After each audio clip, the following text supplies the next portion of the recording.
welcome to EC Electronics. Today's video is a numerical questions part 2 of transmission lines. So a lot of people was asking me to do the part 2 of transmission lines numericals. Here it is. You can find a little bit difficult questions from the previous part, that is in the part 1. So I really hope that you'll be finding the questions useful. If yes, please do like, share and subscribe. Now you can see the questions.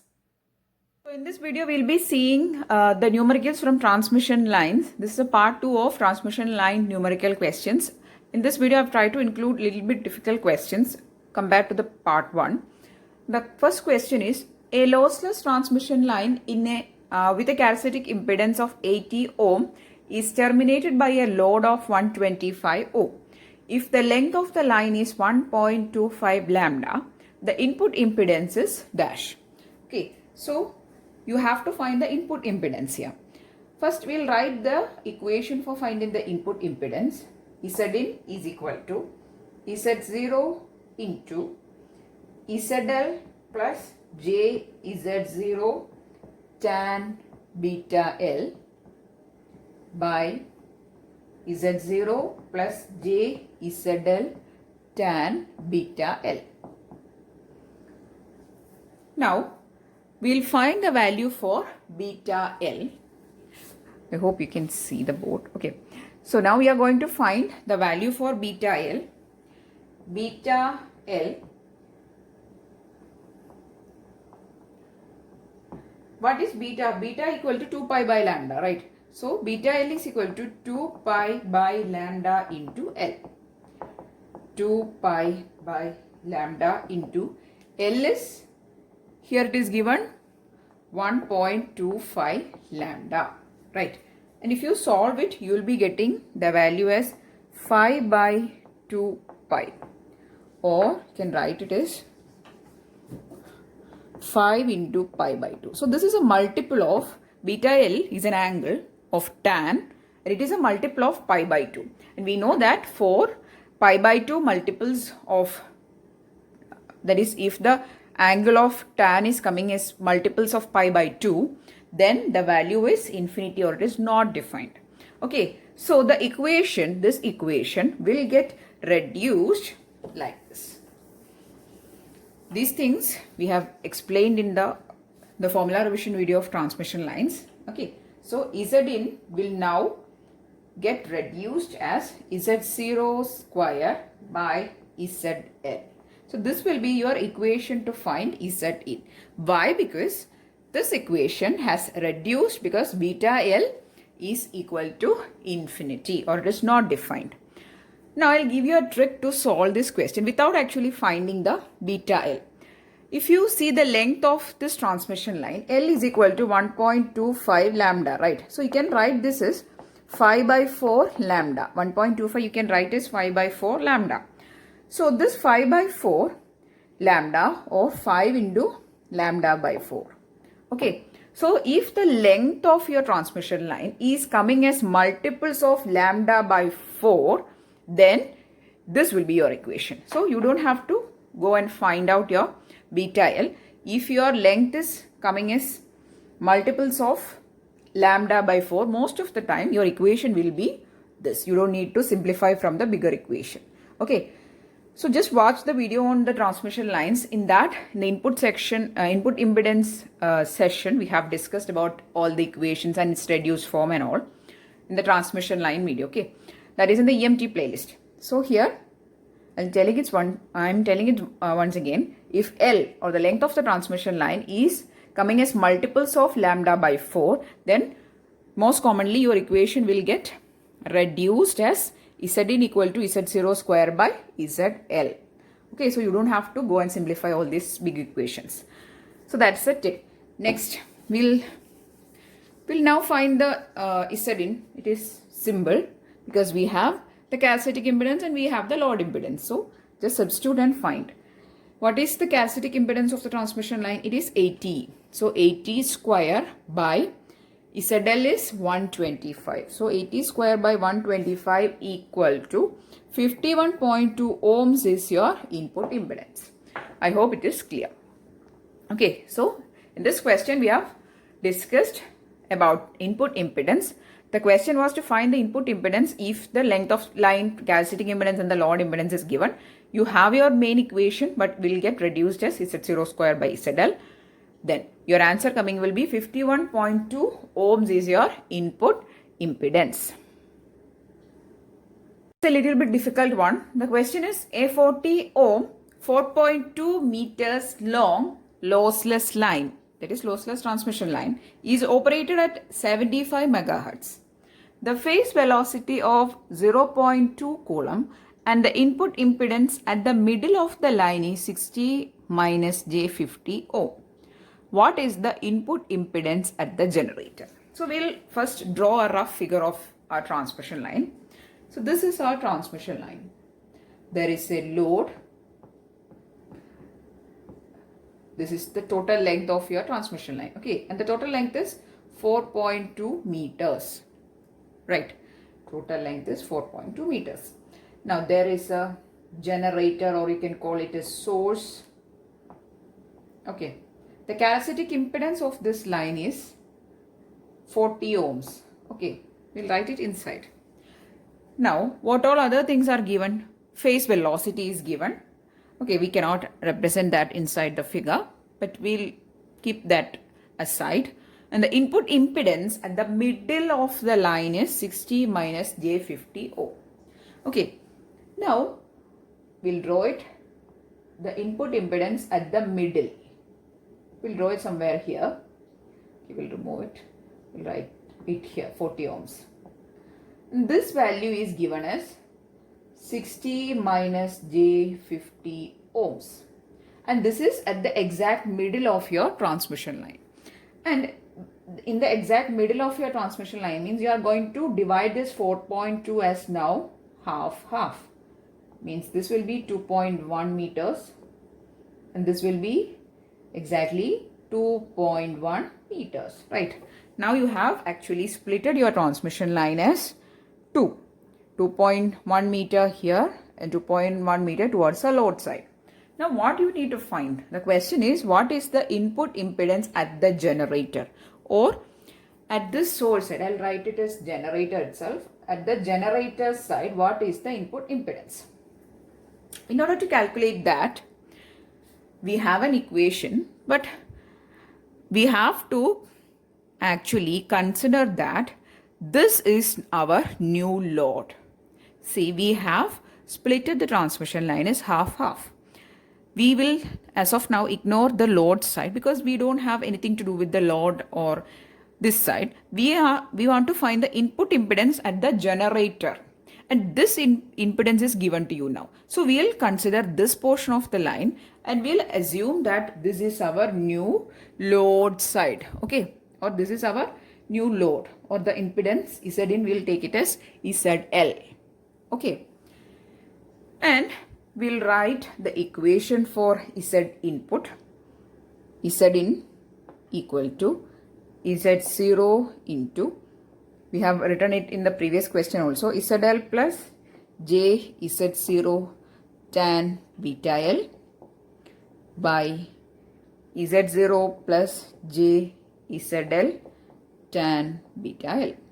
This is our equation for Z input. Okay. In this equation, we require beta L, right? First, we will find what is the value for beta L. Okay. I hope you can see. Beta L is equal to, see, there is an equation for beta in terms of 2 pi by lambda, that is in terms of lambda, and also in terms of phase velocity we have an equation, that is beta equal to angular frequency omega by phase velocity into L. This is beta. Okay, beta is omega by V.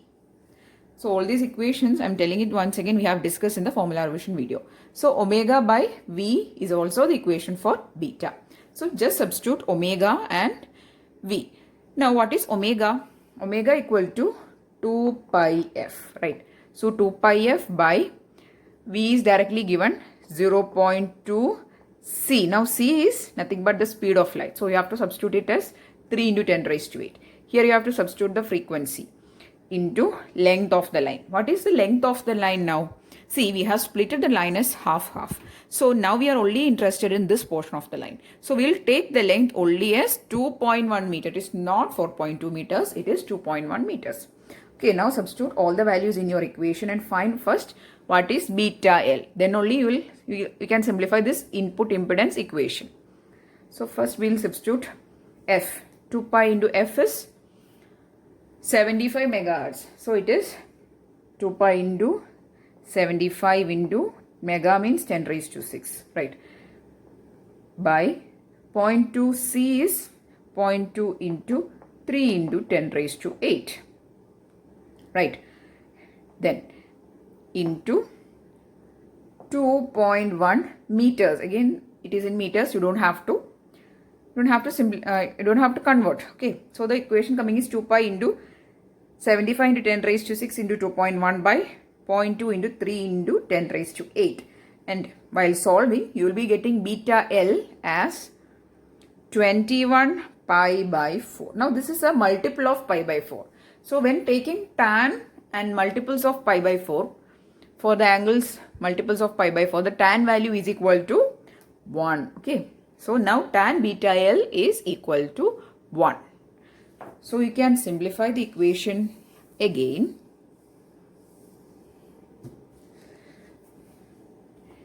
Zin equal to Z0 into ZL will be as it is plus JZ0 by Z0 plus JZL, because the tan term has been 1 now. Okay, so this will be your new equation. Just substitute the values for ZL and Z0 in this equation and you will be getting the value for Z input. Remove this equation. Okay, so what is your Z0? 40 ohm 4.2 meters transmission line means your Z0 is 40. So the equation will be now changed as is equal to 40 into ZL is this. Okay, now you are considering this as your ZL. So it is 60 minus J50 plus J40. JZ0 means J40 by Z0 is 40 plus JZL is 60 minus J50. Multiply this inside, this J term inside, you will be getting 60J plus 50. Okay, J into J is minus 1. So it will be minus of minus, so plus 50. So this will be your term. And if you simplify it, you will be getting as 16.4 minus 15.4J. Okay, you can simplify it by taking, actually you can simplify it and take the conjugate. Here you can, there will be minus 10 in the numerator. I'll do it a little bit for you. 60 minus 10J, then in the denominator there is 90. Okay, 90 plus 60J, right? Now from these terms you can take out all the 10s. So it will be 6 minus J by 9 plus 6J. Okay, now take the conjugate of your denominator and multiply with numerator and denominator. Then you will be getting this answer. Okay, so the answer coming is, I'll write it here itself. Yeah. So 16.4 minus 15.4J will be your input impedance. So this question is a little bit difficult question. First of all, you have to understand how to do the question. Then you have to apply the correct values in the correct place. That is, you have to first identify that ZL is now your mid input impedance. That is, the mid input impedance is 60 minus 50J. So you have to substitute it as ZL. Z0 is directly given in the question, which is 40 ohm. Then you have to find Zin. And also beta L you will get as multiple of pi by 4. So it will be tan beta L will be 1 only. So that term will get vanished. So the remaining terms you have to handle and you have to substitute the values. Okay, the value coming is, end value will be approximately 16.4 minus 15.4J will be your ohms. Okay, will be your input impedance.